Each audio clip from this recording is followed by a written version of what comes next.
할렐루야. 2026년 6월 21일 이달의 셋째 주일입니다.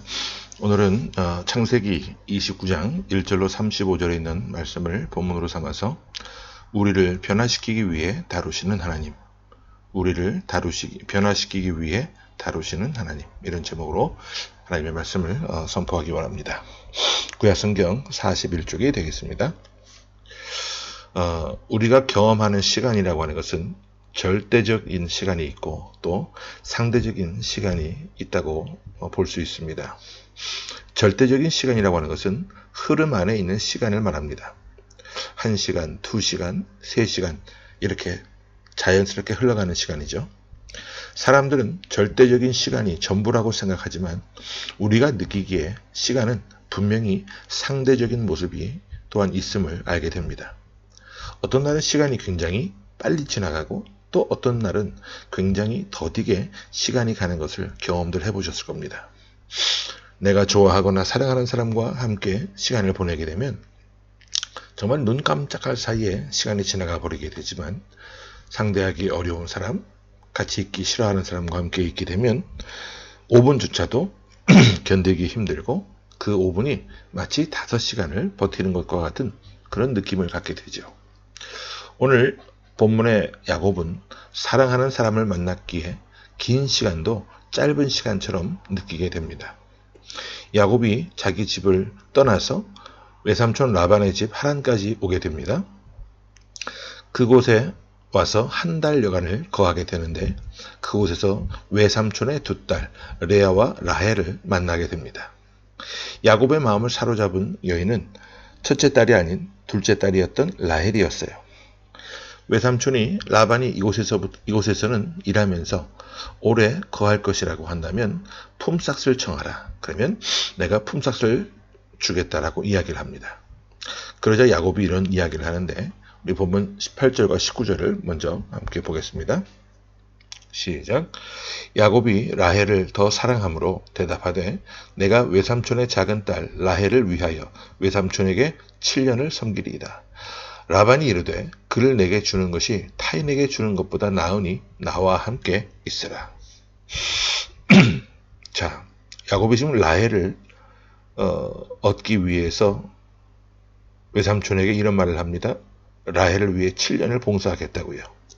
왜 7년이라고 말했는지는 알 수 없지만 7년 정도는 봉사해야 이런 여인을 내가 얻을 수 있다라고 생각을 했던 것 같습니다. 가진 것이 아무것도 없고 결혼할 때 지참금을 줄 만한 돈이 없어서 몸으로 7년치의 수고를 하고 딸을 데려가겠다라고 하는 생각입니다. 그날 이후 야곱의 마음은 오직 라헬을 향하고 있었어요. 이어서 20절입니다. 시작. 야곱이 라헬을 위하여 7년 동안 라반을 섬겼으나 그를 사랑하는 까닭에 7년을 며칠같이 여겼더라. 자, 사람에 있어서 사랑이라고 하는 것이 이렇게 위력이 있습니다. 사랑하기 때문에 7년을 며칠같이 여길 수 있었다라는 것이죠.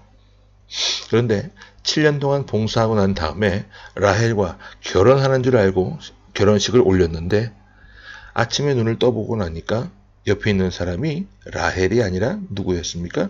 큰딸 레아였어요. 자, 우리 25절부터 30절까지를 한번 쭉 보겠습니다. 시작. 야곱이 아침에 보니 레아라 라반에게 이르되 외삼촌이 어찌하여 내게 이같이 행하셨나이까?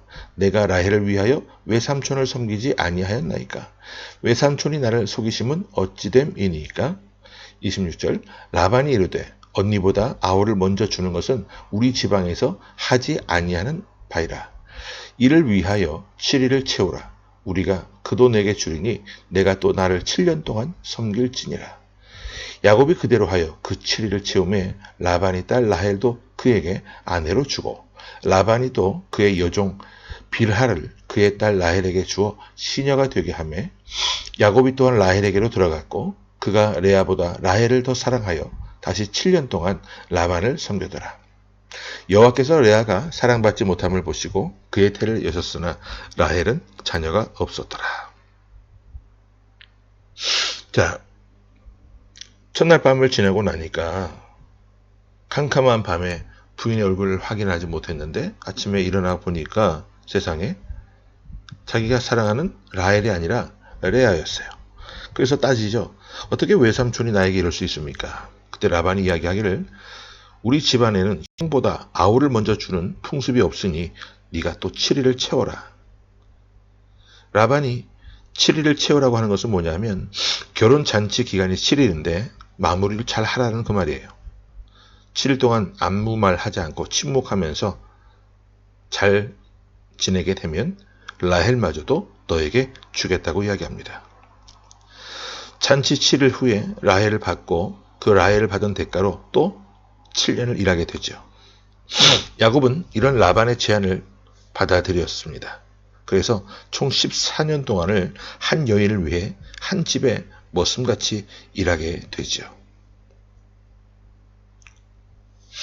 자, 근데 야곱이 항상 라헬을 사랑하니까 레아가 사랑받지 못했어요.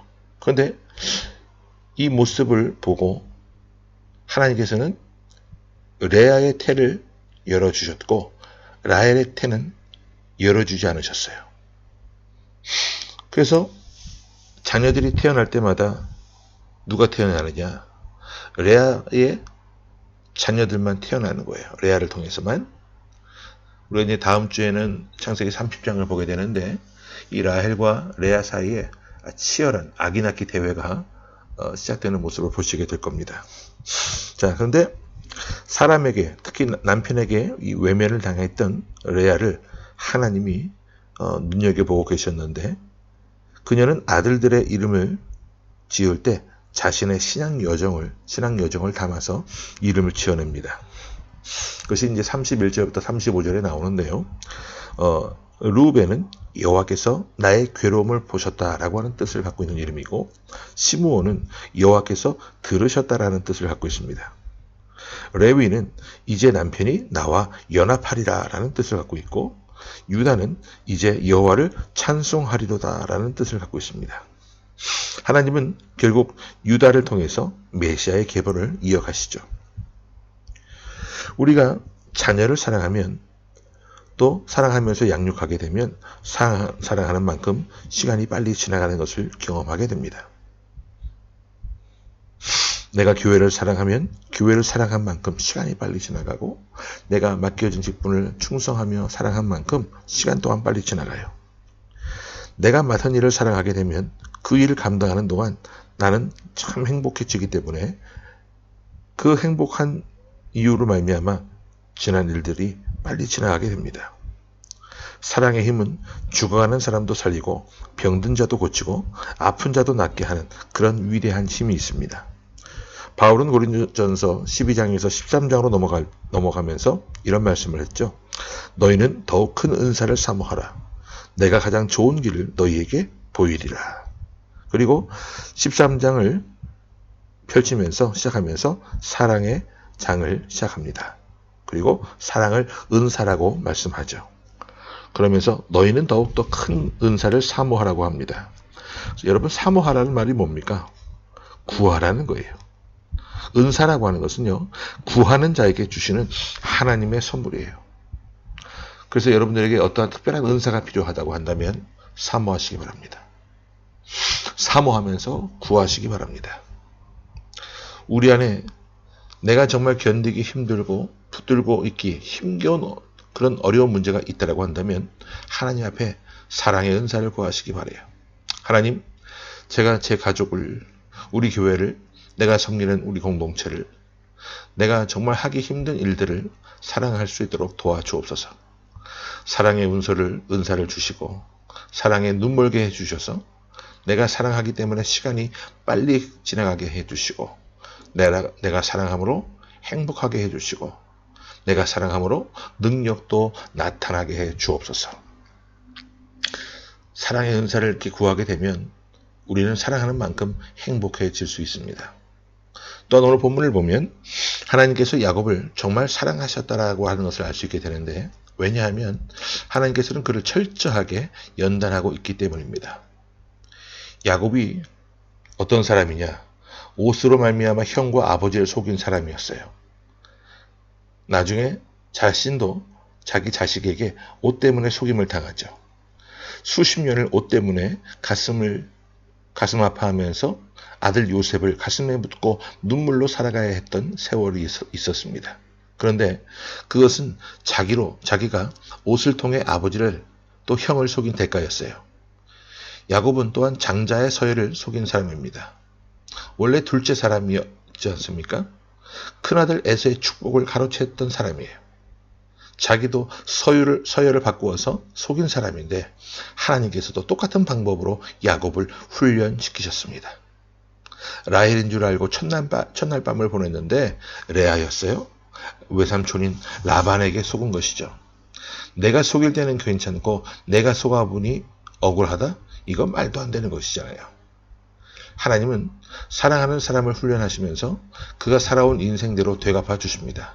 이것을 우리는 훈련이라고 합니다. 그런데 이런 훈련을 받지 않아도 돼요. 오늘 우리 가운데 세상 사람들과 같은 방식으로 살지 않아서 더디 간다면 그것은 느린 것이 아닙니다. 하나님의 말씀대로 살아서 하나님께서 우리에게 주신 방법대로 살아서 더디 간다면 여러분 그 길이 빠른 길임을 깨달으시기 바랍니다.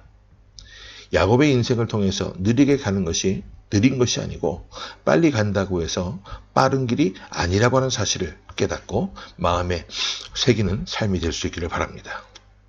오늘 주신 말씀을 통해 세 가지를 우리 스스로에게 적용해 볼 수 있기를 바라는데요. 첫 번째, 나는 지금 하나님께서 다루고 계신 성품의 영역은 무엇인가? 여러분들의 성품 가운데 하나님께서 지금 만지고 계신, 훈련시키시고 계시는 그 성품은 어떤 영역인지 스스로에게 질문해 보시기 바라고요. 두 번째, 사랑이라고 하는 이름으로 조급함을 합리화하고 있는 모습은 없는지 질문해 보시기 바랍니다. 세 번째, 사람에게 외면당한 자리에서 하나님을 신뢰하고 있는지, 원망하거나 불평하거나 핑계를 대는 모습은 없는지 스스로에게 질문을 해보시기 바랍니다. 정리하면 창세기 29장은 야곱을 꺾기 위한 이야기가 아니라, 무너뜨리기 위한 이야기가 아니라 다시 리빌딩하기 위한, 세워주시기 위한 하나님의 긴 작업의 이야기임을 알게 됩니다. 속이던 야곱은 속임을 통해 멈추고 하나님 앞에 온전히 서기 시작합니다. 하나님은 우리를 이기기 위해서가 아니라 우리를 변화시켜 주시기 위해서 다루신다는 것을 꼭 기억하시고 이 한 주간도 믿음 가운데 말씀 가운데 거하며 참 승리를 경험하는 저와 여러분의 모습이 될 수 있기를 간절히 주의 이름으로 축원합니다. 아멘. 말씀을 기억하면서 함께 기도하겠습니다. 하나님 은혜를 감사합니다. 오늘 창세기 29장 말씀을 통해 우리에게 귀한 깨달음을 주심에 감사합니다. 우리를 변화시키시기 위해 우리를 넘어뜨리고자 하시는 것이 아니라 우리를 변화시키시고 다시 새롭게 하시기 위해 하나님들을 사용하시기 위해 다 우리를 만지시고 어루만지시고 다루시는 하나님의 성품을 속성을 깨닫게 하사 하나님 야곱처럼 변화되게 하셔서 하나님 편에 붙들림 받은 삶을 통해 더 위대한 일들을 감당해낼 수 있는 의의 도구가 되게 하시고 복의 통로가 되어질 수 있도록 하나님 저희를 들어 사용하여 주옵소서.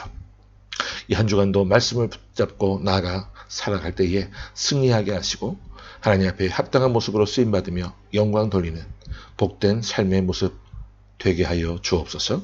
살아계신 예수 그리스도 이름으로 감사하며 간절히 기도하옵나이다. 아멘.